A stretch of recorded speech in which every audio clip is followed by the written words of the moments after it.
अस्सलाम वालेकुम दोस्तों, कैसे हो। मुझे उम्मीद है कि आप सभी सही हो गए। न्यू अपडेट के साथ मैं आपके सामने फिर हाजिर हो चुके हैं। अगर आप कुवैत में रहते हैं, कुवैत की खबरों से हमेशा के लिए अपडेट आना चाहते हैं तो ये वीडियो आप शुरू से लेकर आखिर तक देखते रहिए। इस वीडियो के अंदर मैं आपको काफ़ी ज़्यादा इंपॉर्टेंट जहाँ इन्फॉर्मेशन देने वाला हूँ। जो क्या आप लोगों का सवाल है कि एयरपोर्ट पर फीस जो लग रही है वो कितनी पे करनी होगी, कैसे पे करनी रहेगी, और वीज़ा के हवाले से थोड़ी प्रॉब्लम आ सकती है। वो क्या प्रॉब्लम है, क्या नहीं है, उसके हवाले से हम बात करेंगे।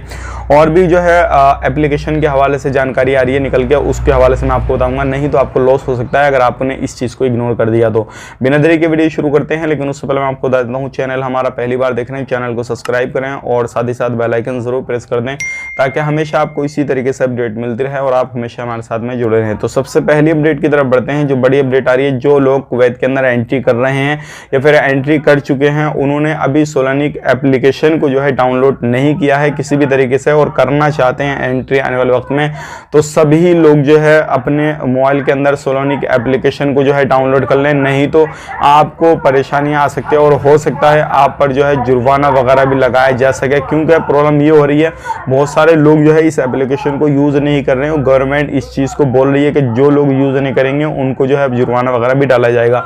तो ध्यान रखें, जो भी एप्लीकेशन वगैरह हैं सोलानिक एप्लीकेशन को आप जो है रजिस्ट्रेशन वगैरह करें और इसको भी यूज़ करना शुरू कर दें। अब बात कर लेते हैं यहाँ पे, जो लोग एयरपोर्ट पे जाएंगे तो उनको कितनी फीस जो है पे करनी पड़ेगी। क्योंकि ये सुबह मैंने आपको अपडेट दिया था तो काफ़ी सारे लोगों ने पूछा कि भाई कैसे फीस देनी होगी एक्स्ट्रा और किस तरीके से पे करनी रहेगी, कितनी होगी। तो मैं आपको बताना चाहूँगा, आपको अलग से कोई भी पे नहीं करना है।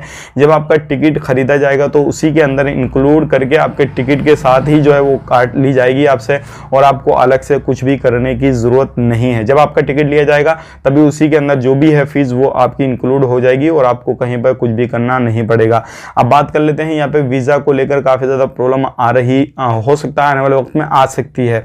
अब कुछ एमपी हैं, 2 एमपी जो है इन्होंने आवाज़ उठाई है और इन्होंने कहा है कि ऑलरेडी पहले से ही जो है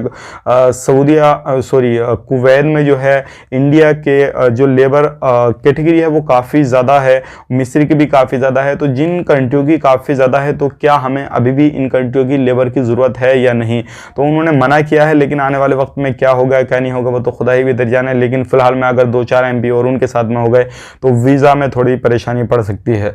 आने वाले वक्त में कुछ भी अपडेट आता है वो हम आप तक शेयर कर देंगे। फिलहाल में तो यही है। आपको क्या लगता है, वीज़ा रुकेगा या नहीं रुकेगा, वो मुझे कमेंट बॉक्स में बता सकते हैं। लेकिन मैं आपको अपनी राय बताऊं तो वीज़ा नहीं रुकने वाला, क्योंकि लेबर जो है वो आती जाती रहती है, हमेशा एक जगह रुक के काम नहीं करती है। तो ये थी आज की जानकारी। मिलेंगे इस नेक्स्ट वीडियो में, तब तक के लिए आप अपना ख्याल रखें, अपनी फैमिली वालों का ख्याल रखें। Take care.